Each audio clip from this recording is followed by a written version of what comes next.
ওমা, এত খাবার কার জন্য সাজাচ্ছ? আজকে আমাদের বাড়িতে স্পেশাল গেস্ট আসবে, সেই জন্য সাজাচ্ছি। সেই জন্য এত রান্না করেছি, বুঝেছো? রান্নাগুলো কেমন হয়েছে তোমরা জানাবে কমেন্ট করে। হাতে তো ধরছে না রে, কেমন করে দেবো। হুম,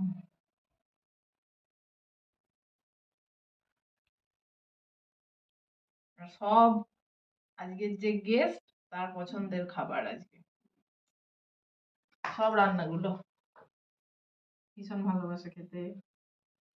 হাতা আনতে ভুলে গেলাম।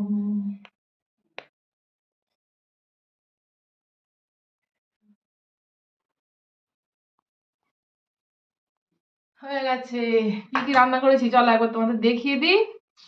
ফার্স্টেই দেখো, পোস্তর বড়া, কুমড়ো ভাজা, আলু বড়া, পেঁয়াজি, আর এদিকে হচ্ছে শাক চচ্চড়ি, লাউ পালং শাক চচ্চড়ি, পোস্ত, আর এটা হচ্ছে ভেজ ডাল, এটা হচ্ছে মাছের ঝাল, পায়েস, চাটনি, এগুলোই করেছি রান্না।